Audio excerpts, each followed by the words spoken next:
하나님 말씀 같이 나누겠습니다. 네, 오늘 사도행전 20장으로 이제 넘어갑니다. 사도행전 20장 오늘 1절에서 12절까지 말씀입니다. 사도행전 20장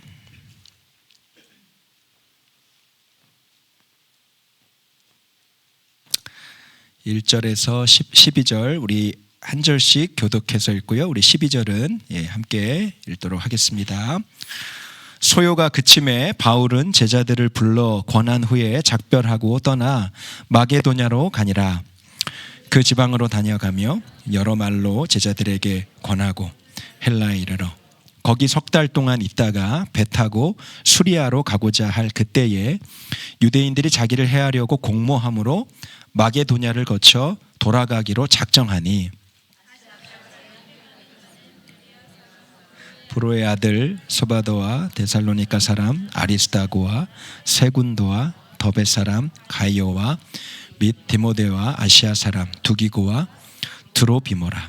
그들은 먼저 가서 드로아에서 우리를 기다리더라. 우리는 무교절 후에 빌립보에서 배로 떠나 닷새만에 드로아에 있는 그들에게 가서 이래를 머무니. 그 주간에 첫날에 우리가 떡을 떼려 하여 모였더니 바울이 이튿날 떠나고자 하여 그들에게 강론할세 말을 밤중까지 계속하매 우리가 모인 윗다락에 등불을 많이 켰는데 유두고라 하는 청년이 창에 걸터 앉아 있다가 깊이 졸더니 바울이 강론하기를 더 오래 하매 졸음을 이기지 못하여 3층에서 떨어지거늘 일으켜 보니 죽었는지라.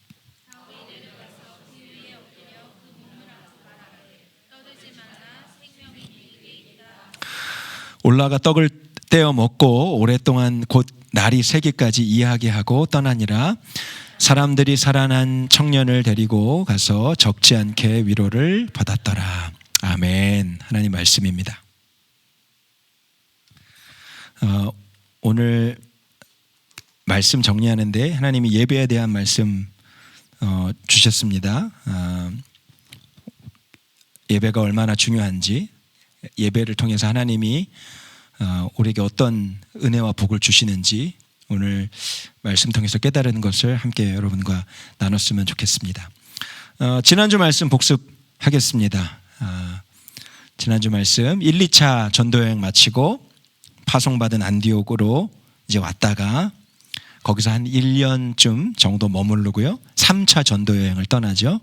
그래서 이 마게도냐 지방 에베소로 다시 돌아옵니다. 에베소 회당에서 복음 전하고 두란노 서안에서 몇 년? 네, 제가 표시하죠. 2년. 네, 제가 뿌이하신 줄 알았나요?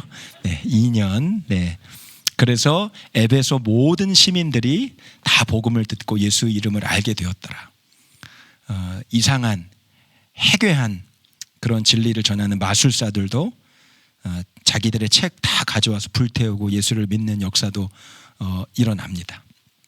그런데 지난주에 예상치 못한 또 큰 어려움을 만나게 되죠. 데메드리오라고 하는 사람을 만나게 됩니다. 데메드리오가 누구죠? 기억나세요, 여러분? 아데미 여신상 만드는 사람이잖아요. 고린도가 이 아데미 여신, 제우스의 딸이라고 불리는 이 아데미 여신이 정말 주둔하고 있다라고 하는 본거지입니다. 그래서 이 아데미 여신을 위해서 숭배하는 5월달 한 달 동안의 그 제사와 축제에 그 저녁에 있는 아데미 여신, 풍요와 다산을 상징하는 아데미 여신을 숭배하기 위해서 각처에서 사람들이 몰려들죠.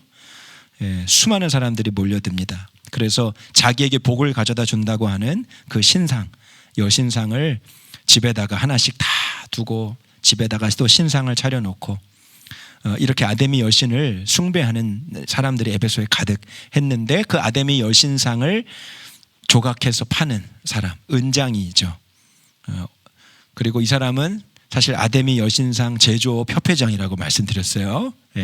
근데 복음 전파하니까 이제는 우상을 숭배하는 일들을 버리게 되고 여신상을 버리게 되고 이렇게 되니까 이 영업 방해가 되는 거예요. 자기 나름의 영업 방해가 되고 생계에 어려움이 생기게 되자 이 데메드리오가 이 여신상 제조하는 사람들을 다 모아다가 소동을 일으키죠. 시위를 일으킵니다. 이 바울이라는 사람, 이 바울의 일행이 얼마나 지금 우리 삶을 이렇게 황폐하게 만들었냐. 아니 어떻게 복음 뭐 자기가 하고 싶은 말 전하는 건 상관없는데 왜 그것 때문에 우리 생계를 위협하냐 이러면서 띠를 두르고 막 시위를 일으키는 거예요. 그래서 한 3만 명 가까운 연극장에 모여가지고 시위를 일으키고 사람들이 막 대혼란을 일으킵니다. 무슨 일이야 하다가 군중들이 이 시위에 휘말리면서 엄청난 인파가 이 에베소 안에 모이게 되면서 시위가 엄청나게 일어나게 되는 거죠. 바울의 측근이었던 바울을 통해서 복음을 듣고 예수를 믿게 된 가이오와 아리스다고라고 하는 사람이 그 3만 명, 2만 8천 명, 3만 명 모인 그 연극장 안에 그 중심에 붙들려서 들어가게 됩니다. 사도 바울이 그 모습을 보고 뛰어 들어가죠. 근데 그 사도 바울을 아끼던 사람들이 들어가면 안 됩니다. 왜요? 어떻게 무슨 일을 당할지 지금 모르니까. 지금 이 시위와 소요의 핵심인 이 바울이 그 안에 들어갈 때 무슨 해코지를 당할지 뭐 알 수 없잖아요. 그래서 주변인들이 사도 바울을 말리게 되죠. 다행히 그 에베소의 수석 행정관격 되는 그 에베소 뭐 시장 밑에 뭐 수석 행정관쯤 되는 사람 서기관이 왜 이런 불법 시위를 하냐. 사도 바울이 뭐 어떤 면으로 뭐 너희들 생계를 위협했냐. 법적으로 따져서 물을 게 있으면 법적으로 재판을 가서 정당한 절차에 따라서 법의 어떤 심판을 받게 하라 이러면서 그 집회를 해산시키는 거예요. 그러면서 위기를 모면하게 되죠. 근데 사실 여러분 사도 바울이 이 에베소 안에 일어난 큰 소요, 이 큰 대혼란의 사건을 보고 고린도 후서에 이 사건을 일컬어서 광대하고 유효한 분이다 그렇게 선포하죠. 그리스도의 복음을 많은 사람들에게 증거할 기회다.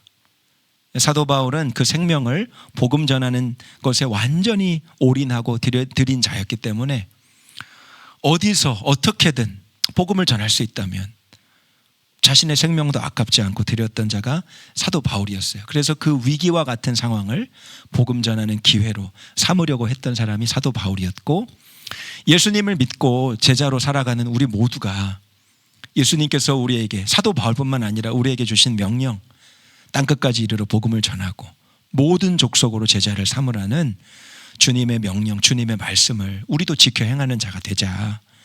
우리가 있는 모든 처소에서 기회가 있다면 어떤 기회든지, 그것이 혹시 위기와 같은 기회든지 어떤 상황에서든지 예수님을 드러내고 증거하는 삶을 살자. 지난주 말씀을 그렇게 드렸었습니다. 그게 이제 19장까지의 말씀이었고요. 그래서 3차 전도 여행이 안디옥에서 이 에베소로 가게 되는 여정으로 시작이 된 겁니다. 에베소에서 3년 머물면서 사도 바울이 또 한 가지 한 일이 있는데, 그게 뭐냐면 고린도 교회의 소식을 듣게 된 거예요. 여러분, 우리 주일날 지금 고린도전서 나누고 있어서 고린도 교회 문제가 많았잖아요. 그렇죠? 매 주일마다 우리가 지금 살펴보는 말씀이 뭐예요? 고린도 교회 문제. 문제 많은 고린도 교회. 그 고린도 교회 소식을 듣고 사도 바울이 첫 번째 편지를 보냅니다. 그게 고린도전서예요. 그게 이 에베소에서 3년 동안 있을 때, 3년 동안 머무를 때 썼던 편지가 고린도전서예요. 고린도 교회 첫 번째 편지를 보내고요. 그리고 에베소에서 오늘 1절에서 3절 5절까지 이제 말씀을 보면, 이제 에베소에서 고린도에게 편지를 보내고 마게도냐로 다시 올라갑니다. 그 마게도냐의 지역에 있는 여러 교회와 성도들을 만나서 또 권면하고 또 격려하고요. 또 그리스도의 이름으로 축복합니다. 그리고 여러 교회 성도들을 만나는 가운데 고린도 교회에 보내는 두 번째 편지를 써요. 그 마게도냐에서. 그리고 2절에 보니까요, 헬라로 다시 옮겨가서 마게도냐에서 고린도 교회에 두 번째 편지를 보낸 이후 그곳에서 머물다가 2절에 보니까 헬라로 가서 거기서 3개월을 지냈다고 했는데, 그 헬라가 어디냐면 고린도입니다. 고린도. 그 문제에 있었던 고린도 교회를 찾아간 거예요. 편지를 2번 보내고 끝낸 게 아니라 고린도를 방문합니다. 그리고 고린도 교회 방문해서 어려운 문제들 수습하고 또 격려했겠지요. 예, 그런 일들을 하게 되고요. 그리고 고린도에서 로마로 보내는 편지를 보내요. 그게 로마서예요. 그래서 여러분, 이 사도행전의 말씀을 우리가 지금 차근차근히 살펴보고 있는데, 사도 바울이 예수님을 만나고, 그리고 그 사도 바울을 통해서 아시아와 이제 유럽 지역으로 이제 복음이 전해지는 이 1차, 2차, 3차 여행에 이 이야기들을 쭉, 스토리들을 여러분이 어느 정도 머리에 그리고 있으면 신약 성경에 있는 바울 서신이 조금씩 들어오기 시작합니다. 그래서 지금 사도행전과 고린도전서를 우리가 맞물려서 주일과 성령 집회 시간에 보고 있는데, 바울이 얼마나 정말 참 할 일이 많았겠다, 그런 생각이 들어요.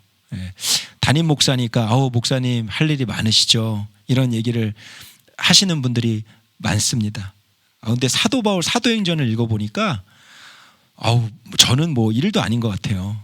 정말 쉴 틈 없이 복음 전하고 애프터 서비스가 확실해요. 사도 바울은 다시 복음 전한 곳에 가서 문제가 있으면 문제를 또 수습하고 격려하고 성도들을 또 일으켜 세우고 다시 부흥케 하고 또 와서 얼마 동안 쉬었다가 또 방문하고, 이게 사도 바울의 정말 쉼없는 그 삶의 여정, 복음 전하는 삶의 여정이었습니다. 고린도에서 로마 교회 성도들을 향한 격려의 편지를 보낸 로마서를 쓰고, 이제 사도 바울은 배를 타고 예루살렘으로 돌아오려고 했어요. 그리고 예루살렘에서 이제 로마로 다시 향하려는 계획을 갖고 있었습니다. 그런데 그 배편으로 가려고 했는데, 오늘 말씀에 보니까 사도 바울을 음해하려고 하는 세력들이 있었다라고 이야기하죠. 오늘 3절 말씀에 유대인들이 자기를 해하려고 공모함으로 다시 거꾸로 마게도냐로 올라갑니다. 육로로 따라 올라가요. 그래서 마게도냐를 거쳐서 오늘 드로아라는 지역에 오게 되는 겁니다. 그게 이제 오늘 5절까지 내용이에요. 제가 좀 장황하게 앞에를 설명을 해드렸는데, 에베소를 떠나서 마게도냐를 갔다가 고린도, 가보고 싶었던, 문제 많았던 고린도를 찍고, 그리고 배를 건너서 이 지중해를 건너서 이스라엘 예루살렘으로 오려고 했는데, 음해하는 자들이 이 그 항구 주변에 있다는 걸 알고 다시 몸을 숨겨서 거꾸로 육로를 통해서 마게도냐로 돌아오고, 마게도냐를 지나서 드로아라는 곳에 와서 7일 동안을 머물게 됩니다. 그 7일 동안 머무는 가운데 오늘 큰 사건이 하나 일어나요. 마냥 재미있다라고만 할 수는 없는 사건. 사람이 죽는 일이 일어납니다. 자, 7절 말씀 먼저 볼게요. 7절 말씀에 그 주간의 첫날에 우리가 떡을 떼려 하여 모였더니 바울이 이튿날 떠나고자 하여 그들에게 강론할세 말을 밤중까지 계속하매 그랬습니다. 자, 그 주간의 첫날. 자, 여러분, 우리 한 주간의 첫날은 무슨 요일이에요? 일요일, 주일. 네. 아마 세상 사람들은 월요일이라고 얘기할 텐데, 우리 믿는 자들은 일요일이라고, 주일이라고 이야기합니다. 주일. 이 주간의 첫날 주일이에요. 일요일이에요. 일요일에 떡을 떼려 하여 모였다고 했습니다. 여러분, 초대교회 성도들은 주일에 저녁 시간에 항상 모여서 성만찬을 나누고, 여러분 지난주 말씀 기억하시죠? 주일 저녁에 모여서 성만찬을 하고 예배를 드렸어요. 주일 저녁에. 여러분, 주일이 어떤 날이냐면 일요일이죠. 토요일 다음 날 일요일이죠. 안식 후 첫날. 안식 후 첫날이라는 말 여러분 많이 들어보셨죠? 예수님께서 언제 부활하셨어요? 안식 후 첫날. 금요일에 돌아가시고, 그래서 성금요일이라고 하죠. 그리고 그 다음 날 토요일입니다. 유대인들이 일도 안 하고 움직이지도 않고 최대한 모든 행동을 절제하는 안식일. 안식일 후 첫 번째 날 예수님께서 3일째 부활하신 거예요. 그래서 여러분, 우리가 왜 일요일 날 예배 드리냐? 일요일 날 무슨 사건이 있었기 때문에? 부활의 사건이 있었기 때문에. 예수 그리스도의 부활의 사건이 있었기 때문에 그 날을 일요일 단순히 이렇게 얘기 안 하고요. 태양의 날이라고 이야기 안 하고 주일이라고 하는 거예요. 주의 날. 어떤 주예요? 부활하신 주님. 죽음을 이기시고 부활하신 주님. 주의 날이라서 여러분 주일이라고 하는 거예요. 자, 모르신 분도 계시고 아신 분도 계셨을 텐데 설명해 줄 수 있어야 됩니다. 주일이 뭔지. 주의 날, 주님의 날이에요. 근데 그 주님 어떤 주님이라고요? 부활하신 주님. 예수님께서 떡을 떼고 제자들과 나눠주시면서 이거 항상 기억해라. 이거 항상 기억해. 너희를 위해서 주는 내 생명, 내 몸, 너희가 내 몸과 피를 먹고 마시고 생명을 얻은 것 기억해. 그래서 그 부활하신 주일, 일요일 저녁에 모여서 성만찬, 애찬을 먼저 나누고요. 식사했다 그랬잖아요. 성도들이 다 자기가 음식 십시일반 가져와서 같이 저녁 식사하고 그리고 이어서 성찬을 나누고요. 포도주와 빵을 가지고 성찬을 하고 그리고 예배를 드린 거예요. 주의 날. 그것이 주의 날입니다. 그러니까 여러분, 사실 우리는 매주일 이제 3월 31일 부활주일인데 우리가 24일 날 종려주일 겸 또 저희 성전 봉헌 예배 드리는데 그 다음 주가 부활주일이죠. 근데 부활주일은요, 사실 매 주일이 부활주일인 거예요. 매 주일마다 우리는 가장 축제를 삼고 가장 기뻐하고 오늘 매 주일날 모여서 우리 예배의 가장 중심은요, 예수님의 부활인 거예요. 죽음 가운데서 살아나신 예수 그리스도. 그래서 그 부활하신 주님을 기억하자. 그 부활하신 주님이 어딨냐? 우리와 함께 하시고 우리 가운데 계시다. 그 믿음을 가지고 또 한 주간 삶으로 파송되어 사는 거죠. 어려움이 있고 힘듦이 있지만 예수님이 부활하셨지 않냐? 그 예수님이 무덤 속에 계시지 않고 부활하셔서 지금 우리와 함께 하시지 않냐? 그래서 그 부활의 주님을 축제하고 찬양하는 그날, 그리고 그 믿음을 가지고 또 한 주간 삶을 사는 거죠. 그러니까 그 주일 저녁은 정말 축제의 예배가 드려지는 날인 거예요. 오늘 7절에 보니까요, 바울이 그 이튿날, 그러니까 월요일 날 이제 떠나려고 한 거예요. 그러니까 토요일입니다.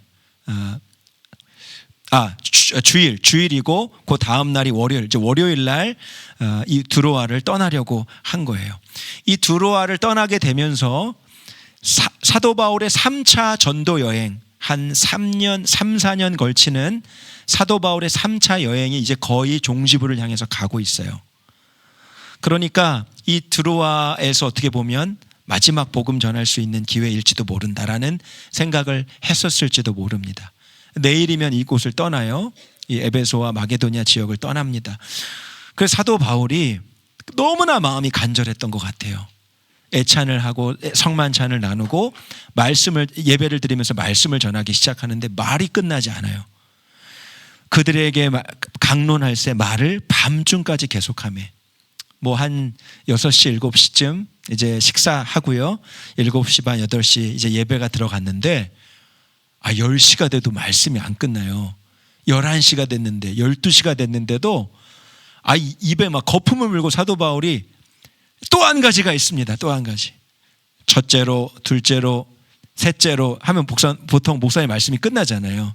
근데 이제 넷째로, 다섯째로 막 이렇게 가는 겁니다. 그러니까 막 밤중까지 그 말씀이 이어져요.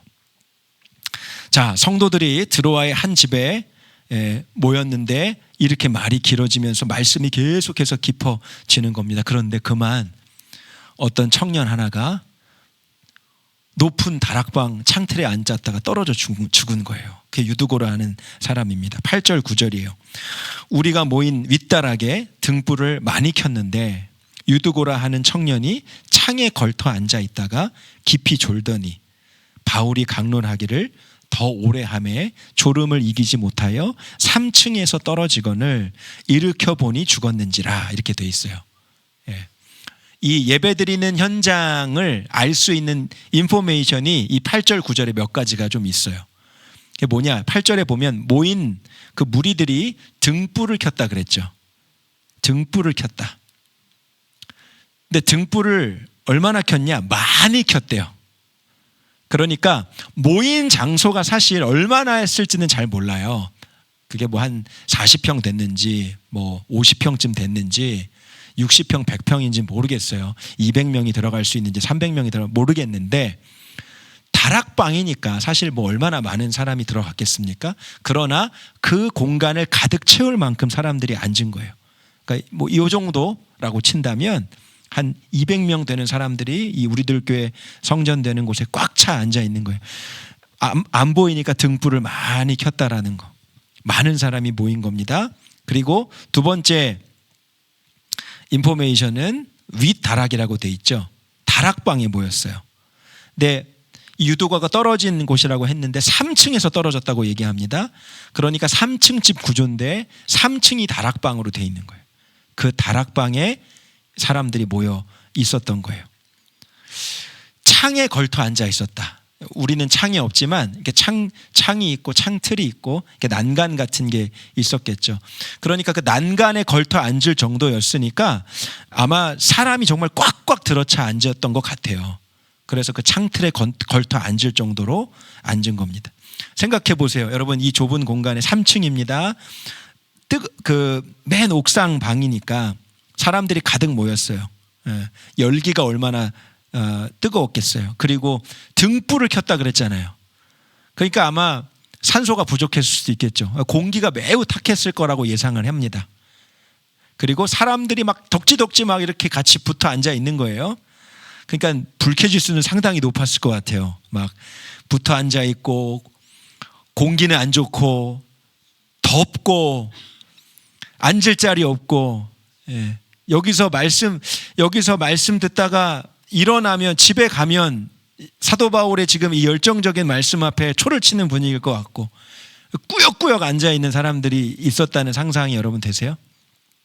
근데 이 유두고가 어떻게 했어요? 졸다가 졸음이 와서 3층 난간 밖으로 떨어진 거예요.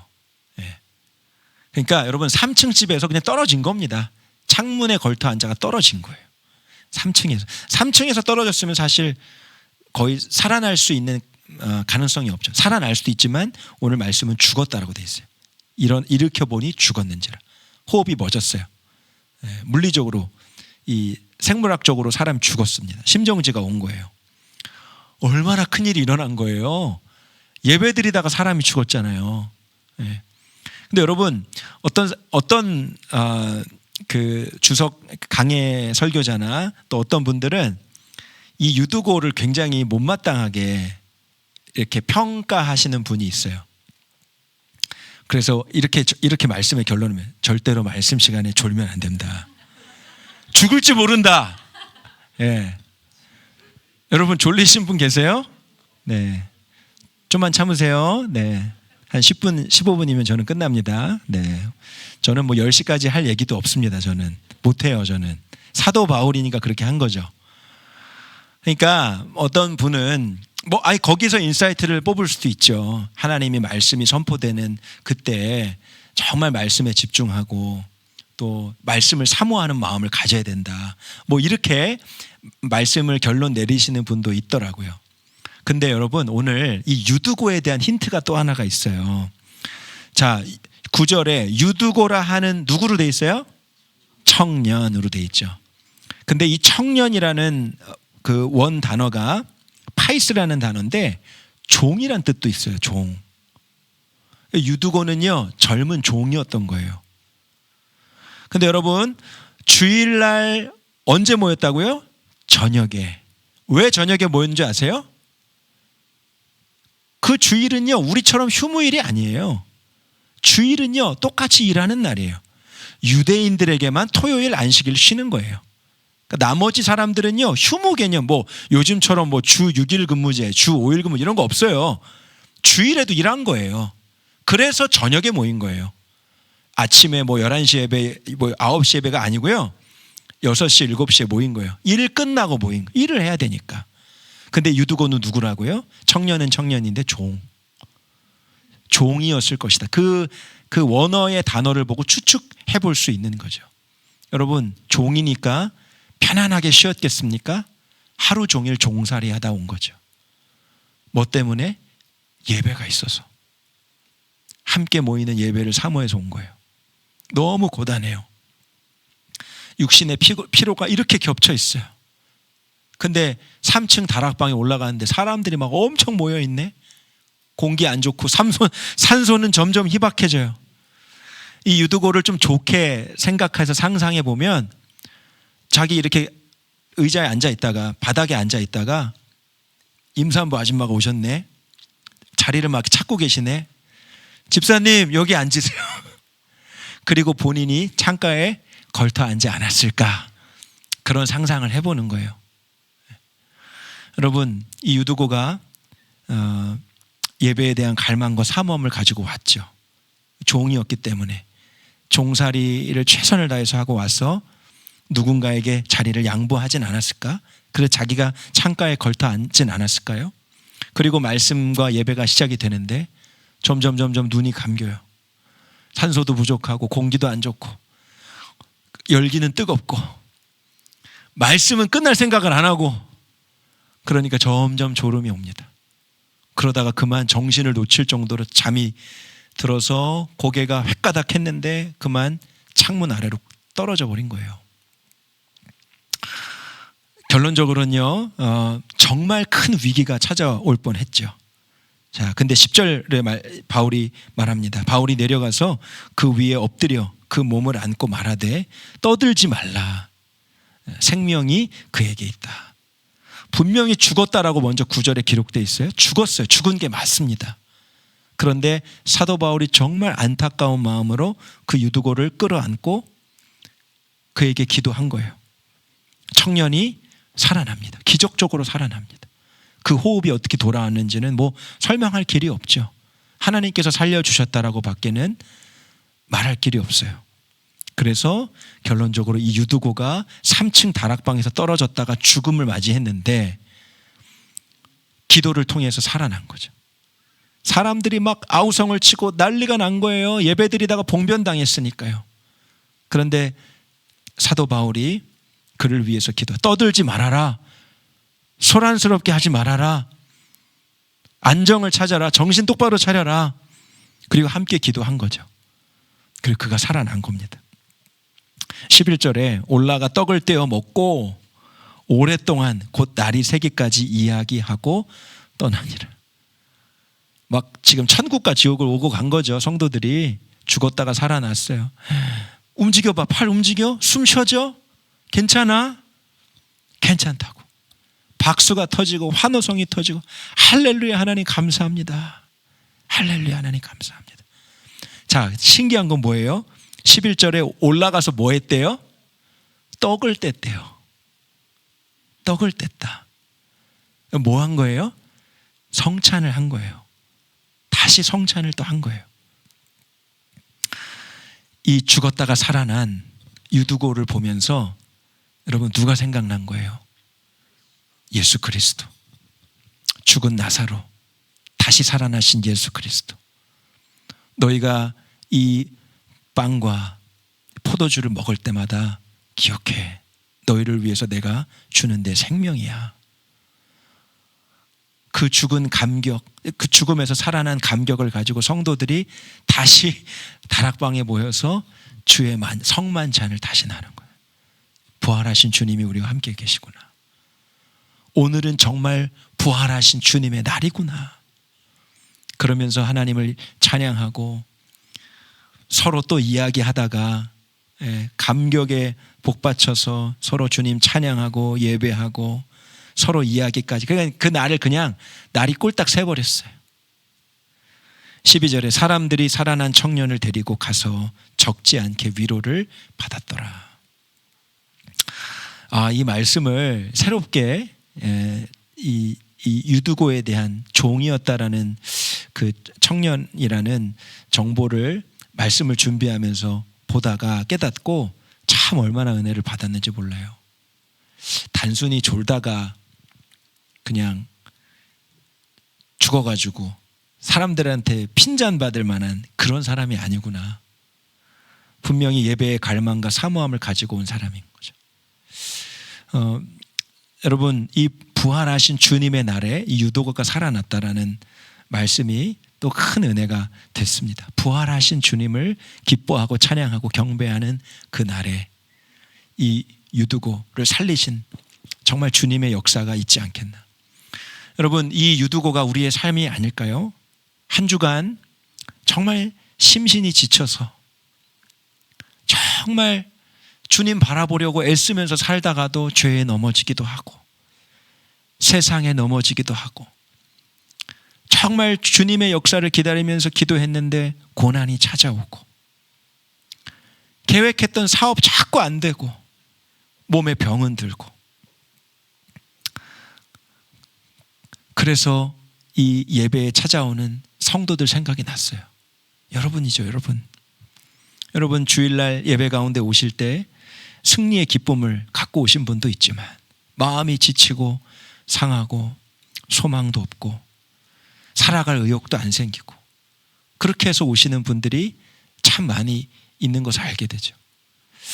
근데 오늘 이 말씀을 보면서 그렇지, 부활하신 주님을 정말 기뻐하고 부활하신 주님이 우리와 함께 하신다라는 이 예배의 잔치, 이 예배의 자리 가운데 하나님께서 우리를 다시 살아나게 하시고 다시 일으키시게 하시는 은혜를 부어주시는 자리가 바로 이 예배의 자리지 라는 마음이 드는 거예요. 여러분, 유두고가 다시 살아나게 된 이야기가 그냥 졸다가 정신없이 졸다가 자기 몸도 못 가누고 정신없이 졸다가 떨어진 그냥 어떤 이름 모를 청년의 이야기가 아니라 사실 이 말씀에 우리들의 이야기가 있는 거죠. 아무 힘도 없고 살아갈 소망도 없는 그런 인생 가운데 부활하신 주님이 그 영혼을, 그 삶을 다시 일으켜 주시는 것. 그것이 우리가 예배하는 예배의 자리 가운데 임하게 된다라는 거예요. 여러분, 허락하신 모든 예배의 자리, 그 예배의 자리에서 하나님이 여러분을 다시 살리시는 역사를 매 예배마다 경험할 수 있기를 주의 이름으로 축복합니다. 정말 오늘 성령 집회 말씀을 준비하다가 이번 주일 예배가 정말 기다려지기도 하고 또 기도도 되고요. 하나님, 유두고와 같은 사람이 살아나는 역사가 우리 주일 예배마다 일어나게 해주십시오. 지치고 상한 정말 세상에 종살이처럼 사는 그런 사람들, 소망을 잃어버린 사람들, 피곤한 사람들, 지친 사람들, 하나님 그 영혼이 살아나고 심령이 살아나고 살 소망이 다시 부어지고 몸과 마음의 치유와 회복이 임하고 그 자리가 우리들 교회 이 예배의 자리가 되게 하여 주십시오. 그런 기도가 되었어요. 저는 정말 하나님이 그 은혜를 매 예배마다 허락하시고 예비하여 주신다고 믿어요. 누가 그 은혜를 누릴까요?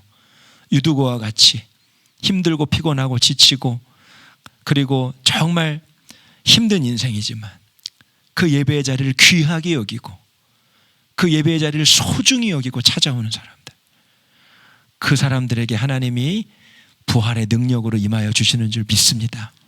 여러분, 그래서 오늘 온종일 다 예배에 대한 이야기예요. 이 유두고 말씀에서 예배에 대한 말씀을 하나님 주실 줄 몰랐는데 참 귀한 은혜가 있었습니다. 오늘 우리가 함께 하나님이 허락하신 모든 예배의 자리에서 우리가 살아나는, 죽어있던 것들이 다시 살아나는 놀라운 역사를 경험하게 되기를 축복합니다.